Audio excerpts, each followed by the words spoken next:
Est-ce que tu savais que sur ton boîtier Sony ou même sur d'autres boîtiers d'autres marques, tu peux étalonner ton image directement dans ton boîtier et ce sans DaVinci Resolve? Dans cette vidéo, on va voir comment utiliser les profils d'image, les différents réglages pour pouvoir obtenir un vrai look directement en sortie de boîtier. Les profils d'image, si tu as un boîtier Sony, ça te dit probablement quelque chose parce que c'est dans ces réglages-là que tu vas pouvoir enregistrer en S-Log 3. Alors ici, je prends l'exemple chez Sony en S-Log 3, profil d'image, etc. Mais c'est le cas bien sûr chez toutes les marques.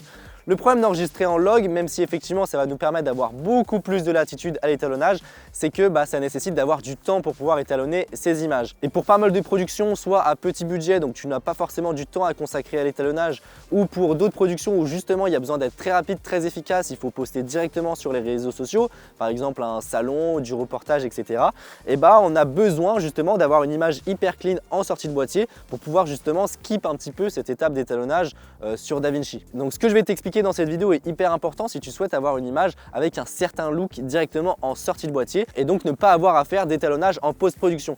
Alors il y a un truc à savoir aussi, c'est que forcément notre image sortie de boîtier elle sera en Rec 709, ça sera pas du tout flat, ça sera pas du log et donc du coup l'étalonnage tu auras aucune latitude. Là justement le but c'est de complètement skip cette étape là. On va pas se le cacher, en fonction des constructeurs de caméras et puis surtout de l'année de sortie de ta caméra, l'image comme ça sortie de boîtier elle sera plus ou moins clean. Et donc en fonction du résultat que tu souhaites, tu auras plus ou moins de réglages à faire directement dans ton boîtier. Alors pour commencer, dans ton boîtier Sony, il va falloir que tu trouves le réglage profil d'image. Bien évidemment, comme je te le disais, en fonction des boîtiers, tu vas avoir des appellations différentes, mais globalement sur normalement la plupart des boîtiers sur le marché, même des versions qui sont très anciennes, tu auras toujours ces réglages là dans ton boîtier. On va se mettre sur PP1 et quand on clique vers la droite, comme tu peux voir, on va avoir pas mal de choses. Le premier réglage, ça va être notre niveau de noir. Pour schématiser un petit peu la chose, ça va être un petit peu le lift sur DaVinci Resolve ou le bas de la courbe, tu vois, quand tu vas la déplacer dans tes courbes. Quand je vais à moins 15, je vais écraser mes noirs et à l'inverse, quand je vais à plus 15, on se retrouve sur une image qui est un peu plus flat, un peu plus fade, donc mes noirs ont été rehaussés. C'est tout simplement le niveau de noir, est-ce que tu le rehausses plus ou moins. Globalement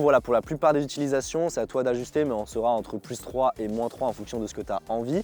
Maintenant, ça peut être plutôt intéressant, notamment pour de la diffusion télé, si tu as besoin de respecter certains niveaux de luminance, ça va te permettre de le faire ici directement. Ensuite, on va avoir le gamma, notre courbe de gamma, et ça te dit probablement quelque chose parce que si tu as l'habitude de filmer en log, c'est là-dedans que tu dois rentrer S-Log 3 en l'occurrence chez Sony. Et tu l'as probablement remarqué, mais on en a plein d'autres. On a Movi, Style, S-Cinetone, Ciné 1, Ciné 2, HLG, IT709, etc. Alors pour faire vraiment simple, il y a plusieurs catégories. Si tu as besoin d'étalonner tes images en post-production, tu peux filmer en log. Et donc là, du coup, c'est ce qui va te permettre d'avoir le plus de latitude en post-production. Mais donc on aura notamment un espace colorimétrique qui est beaucoup plus grand. On n'est pas du tout dans un espace colorimétrique directement en Rec 709, le standard de diffusion à l'heure actuelle. Par contre, tout le reste, Movi, S-Cinetone, Ciné 2, Ciné 3, Ciné 4, IT709, etc. Là, on sera dans un espace colorimétrique Rec 709. Mais c'est simplement que notre courbe de gamma, elle va changer. ITU 709, c'est le gamma qui correspond au standard historique de la diffusion en HD.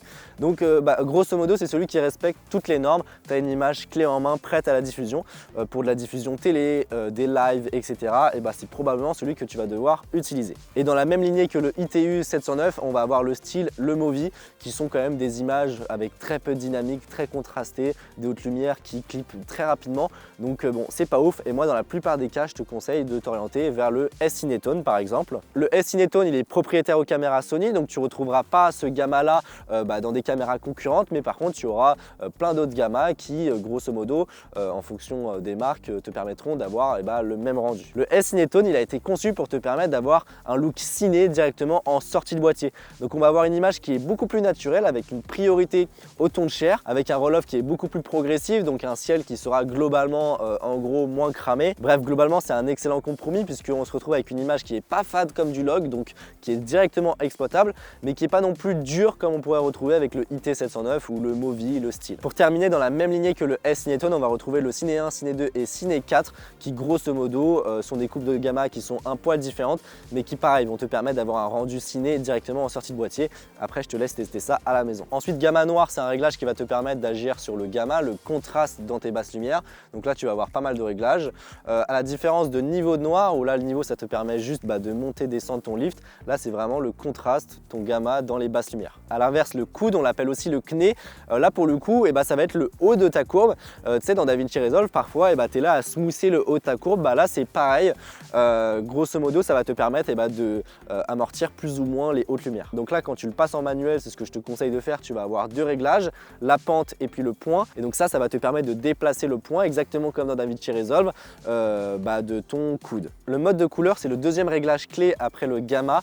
C'est tout simplement comment ton boîtier va gérer les couleurs de ton image finale, notamment la saturation. Et donc là, on peut voir qu'en fonction des profils que je vais choisir, comme tu peux voir, on va avoir des rendus de couleurs différents. Alors, on va avoir du noir et blanc, on va avoir du S-Cinétone où là, pour le coup, on sera sur une image qui paraît naturelle. Et si tu veux ajuster en plus la saturation, c'est complètement possible. Tu vois, on a un réglage de saturation et ça, c'est vrai que c'est quand même très pratique. La phase de couleur, c'est un réglage qui est hyper intéressant, notamment chez Sony sur les anciens modèles A7 III, A7 IV, A7S III, FX3, etc. où c'est vrai qu'on avait une image qui était très magenta. Et là, du coup, ça va te permettre de compenser ça. Ça va jouer tout simplement sur la teinte de ton image. Donc là, on va être sur quelque chose de plus verdâtre et ici plus magenta. Enfin, le dernier réglage, c'est la profondeur de couleur. Et là, on retrouve toutes nos couleurs primaires et secondaires, rouge, vert, bleu, magenta, etc. Et ça va nous permettre de régler le niveau de luminance par couleur. Donc imaginons j'ai envie que mon rouge ait un niveau de luminance qui est inférieur au niveau 0. Et là tout simplement je vais aller dans le négatif. Et donc du coup forcément ça soustrait du rouge. Les profils d'image ça va jouer directement sur le rendu final de l'image sortie de boîtier. Après bien évidemment tu peux aussi importer des luttes dans ton boîtier. Alors parfois et en fonction des marques elle sera directement ajoutée au fichier vidéo, ce qui fait que tu auras le rendu directement avec ta lutte. Mais généralement c'est surtout des luttes d'affichage.